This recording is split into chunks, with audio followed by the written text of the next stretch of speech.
The snow drifted quietly over the colony. World of Verdun Prime, where human settlers had carved out a new life among ancient forests older than recorded history. Commander James Holloway was 58 years old, and he'd witnessed enough of the galaxy to recognize when something was watching him. For 3 weeks straight, he'd sensed unseen eyes tracking him. During his early patrols along the timber border, no motion alerts, no thermal readings, only the instincts of an aging soldier that never fully faded. Even after retiring from fleet service, he stopped walking, his breath rising in white clouds through the frozen air. "I know you're there," he said softly to the blue-lit trees. "I've known for days." Now. The branches shifted though the air was still. Then she stepped from behind a towering pine, and James felt his heartbeat stumble. She looked no older than 20, with flowing copper hair that caught the pale light like flames burning on ice. But it was the russet, fox-like ears atop her head that rooted him in place, the way they flicked and angled toward every faint sound. Her eyes were a fierce shade of amber, untamed yet tired.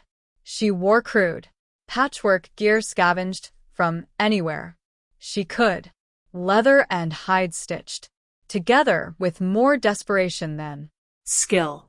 Her feet were wrapped in torn cloth, leaving the strange tracks in the snow that James had unknowingly trailed for weeks. "You're one of the Pharaoh," he said quietly.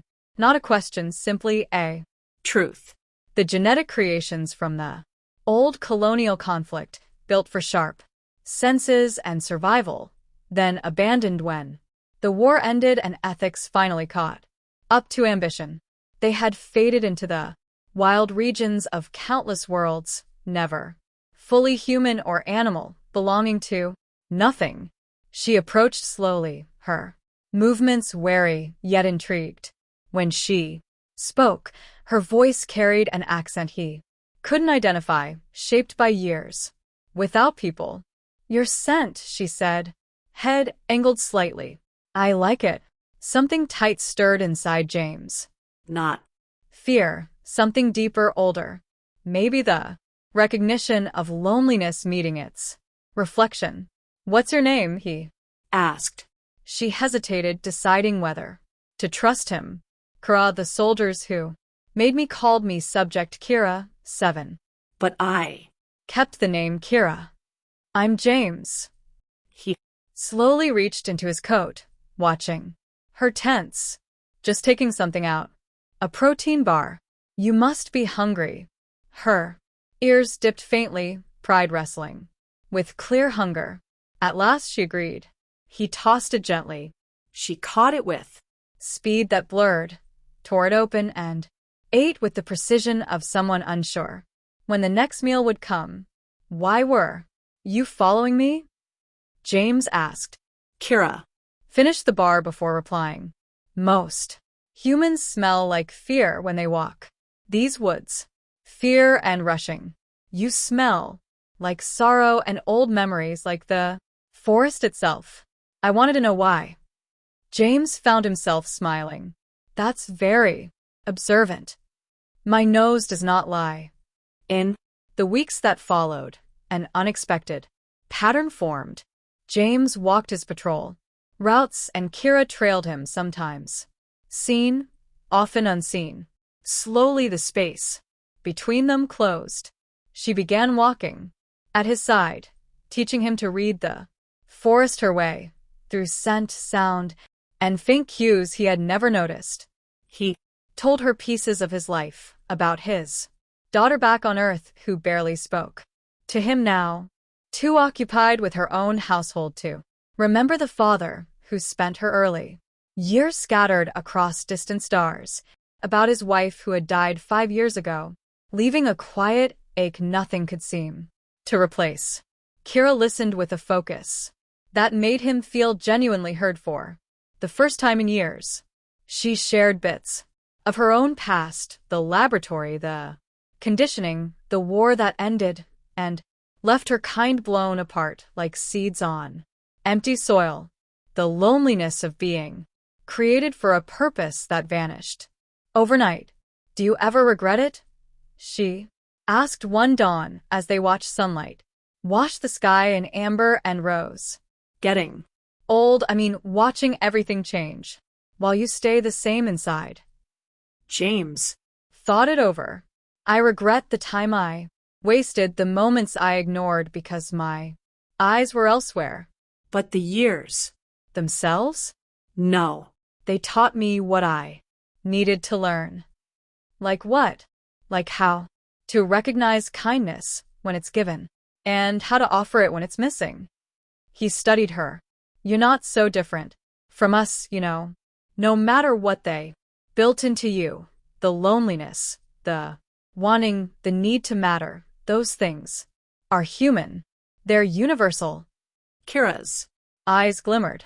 The others of my kind say humans will always see us as tools or threats, never as equals.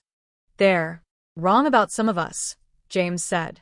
I see a young woman who survived the unbearable and stayed gentle despite every reason not to. That's real strength. That's you. Winter tightened its grip. James brought supplies, blankets, medicine for the cough Kira developed. She revealed hidden pockets of the forest, taught him stealth, and shared the wild beauty of a world humans lived in but rarely understood. Then one morning, she didn't come. James searched for 2 days, following faint traces into a fierce blizzard. He found her, curled in a hollow beneath an overhang, shaking despite the makeshift shelter she'd tried to build. Stubborn girl, he muttered, wrapping her in thermal blankets from his pack. You're coming home with me. She was far too weak to resist. In his cabin near the colony's edge, James nursed her back to strength. As she healed, something shifted between them. The walls fell away. She laughed at his awful cooking. He admired her forest sketches, intricate, tender, heartbreaking. I've been thinking, James said one night by the fire. The colony needs scouts, people who know the wilds and can move through them safely. You'd be perfect. Real work, real pay, maybe even a real place to belong. Kira's ears angled forward. They would accept me? I'll make sure of it. You have talents they need, and I've got enough standing to get the door open. The rest is yours. Hope and fear mingled in her face. Why would you do this for me? James smiled gently. Because someone should have done it long ago. Because you deserve a chance. Because teaching me to see this world as you do reminded me how to live in the present again. That's a gift I can't repay, only honor. Tears slipped down Kira's cheeks. She rested against his shoulder, and he held her close, protective and warm. Thank you, she whispered, for seeing me. Thank you, he answered, for finding me. Spring arrived on Verdun Prime in a rush of green and birdsong. Kira wore her new scout uniform proudly, official, recognized. No longer feral, but free. James walked beside her during her first official patrol, not because she needed him, but because some bonds rose beyond responsibility. The old soldier and the young woman with fox-like airs walked through the bright morning together, neither one lonely anymore.